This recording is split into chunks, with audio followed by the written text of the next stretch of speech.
I think I figured it out. I've had a lot of time to think about this. Sunloaf. Why is Sunloaf not working? Because I know this is good. I know this is good. But there is something in the transmission of Sunloaf to audience that is getting interrupted. Something is not coming across. And the problem is not conceptual. The problem is in transmission. So I need to figure out what about Sunloaf is not coming across the way that I see it, right? And I think I figured that out.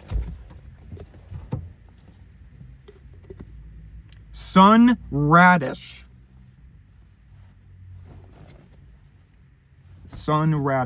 This is it. This is the solution to my problems. Because Sunloaf, I think, Melon Sun, we started off with Melon Sun. It was okay. Melon Sun has kind of a cult following, which is great. Love you guys. But with a general audience, it wasn't working. Sunloaf told me, now if I had stopped at Melon Sun, I might have said, well, okay, maybe this is nothing. But I got enough of an inkling to embolden me to move on to the next iteration, which was Sunloaf. Sunloaf has a cylindrical, because Melon Sun is too uncanny. There's something called the uncanny valley, which is where something is not quite human enough to be relatable. No, it's where something is human enough to be relatable, but alien enough to be scary, right? Look it up if you don't understand the way that I explained it, because I don't have time to talk about the uncanny valley in this video. So Melon Sun was too far into alien territory. He doesn't have a recognizable form, right? Human bodies are cylindrical. They're long. They a loaf of bread, and somebody did point out very intelligently on Twitter that this is not a loaf. I don't care. This isn't a baking YouTube. This is a comedy, surrealist humor YouTube. Okay? Satire. The reason why I went with the bread was because it resembles the human form closer than the melon. Closer than the honeydew, closer than the watermelon. And I don't have those. I threw them out because they were starting to leak. But when I look at Sunloaf, I see someone benevolent. I see sort of, I don't know exactly what I see. I see a certain ennui about him.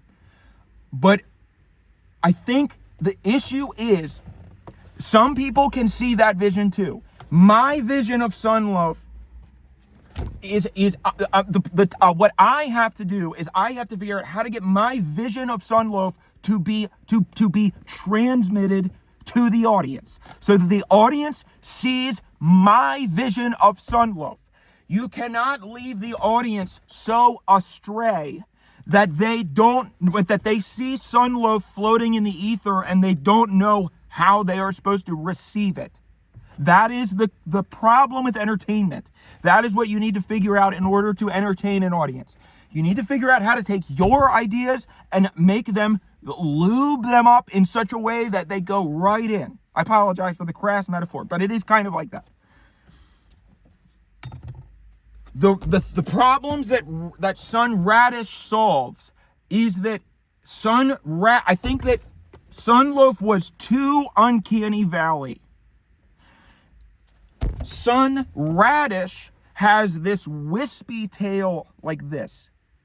I think that is the key. That is what is going to make Radish my hawk Tuah. Because this wispy tail and this sort of spinal column body is now closer to alien than human. Loaf Sun is too human, not enough alien. Radish, alien. Because he resembles forms that we have seen in culture before. We understand that this is a scary alien life form, or a genie, or we've seen this type of stuff enough times. A sperm, he looks like a sperm. I posted sun radish this morning, and I was scrolling through, and I said, yes, I have cracked the issue. The issue was not a conceptual issue. The issue was a tonal issue. The issue is that now sun radish can be scary. Can be not scary, but like I said, he is a creature.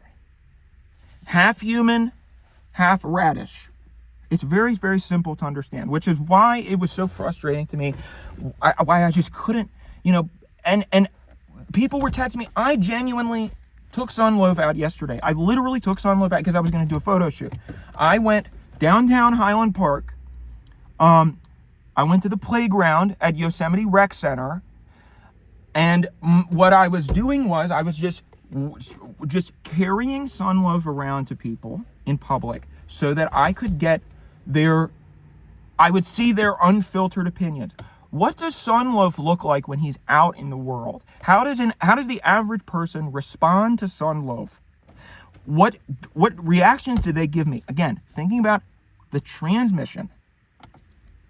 That is going to be the key to making Sunloaf the next Hawk Tuah, or Sun Radish, excuse me. Because Hawk Tuah, here's what happened with Hawk Tuah. Everybody understands it. I had a similar thing with Cocky Went Boing Boing. It was a similar sexual onomatopoeia, right? Everybody loves sex. Everybody understands sex. It is deeply ingrained in us as human beings. So sexual memes are always going to go farther than regular memes because everybody on earth can relate to sex. Everybody, except some of you. But that is the key. They have to have a reference, a frame of reference from their own lives, from their own experiences, right? That does not exist for this. Doesn't exist. So we have to give that to them. We have to supply them with that reference point so that they can understand it. And this is something that I've learned a lot with a lot of my content, because a lot of times what happens with my content is I will post it and then somebody will quote tweet it or comment with a comment that I think is dumb. A comment that sort of summarizes how a normal person would react. So usually it's, this guy's crazy, this is weird, this guy is gonna pop a blood vessel, something of that nature. There was nothing that couldn't happen for Sunloaf. When people see that, all of a sudden then they understand, oh, I now know what this is. So for the longest time, people were like, what is Dan Henschel's deal? I don't understand. And then somebody quote tweeted me and said, Dan Henschel, what he does is he pretends to be a bad person. I guess that was it. And then I scrolled through it and I saw everybody go, oh, I get it. And then because now they have a frame of reference. They understand how to categorize me within the world that they live. That's not possible with Sunloaf, because he's unlike anything anyone has ever seen before. We don't know how a loaf of bread with a head on it moves in the world. We don't know how it walks down the street. We don't know what the gravity is supposed to be like. We don't know what it sounds like when you hit it against your hand. So that's why I'm telling you that there is something here. I know there is. I have a feeling with Melon Sun, with Sunloaf, with all of these guys, that there is something here. Probably the same thing that Steven Hillenburg. Do you think when Steven Hillenburg first drew SpongeBob SquarePants, a character that everybody on earth recognizes and is beloved, you should look up the first drafts of Steven Hillenburg drawing SpongeBob. He looked like a weird freak, an amorphous blob creature. That is how I feel with this. I feel like I am so close. I'm so close to getting SpongeBob. I just need to figure out how to fine tune it so that it unlocks what it needs to be. It's the key that unlocks what it has to be for the audience to understand what it is, and for it to come across, and for this to be my Hawk Tuah, for this to be my SpongeBob, for this to be my Citizen Kane. This is it! This is it! I am so close! I am so close! I can taste it! I know it's here! And the polarizing opinions only prove that to me even further. The polarizing opinions show me this is poking at something that is deep in the zeitgeist. This is getting people talking. This is provocative. This is new. This is different. And with a few tweaks, bam, it's going to go platinum. It is going to go to the stratosphere. I know. I have had that happen with ideas before. They didn't work. Tweak in the laboratory. All of a sudden, the right drop in the right test tube, bam! The whole science lab blew up. That is the process. And that is what I'm going to do. So if you don't, I'm sorry, I'm not going to get upset again because I already did that yesterday. But I am so close. I am so close. And I appreciate that all of you are with me on this journey because you will not regret it. You will be able to be there to say, I saw SpongeBob SquarePants when he was the first draft. I saw Hawk Tuah. Well, I don't know what Hawk Tuah was. I was on the street when Hawk Tuah was recorded. And I knew that there was something there.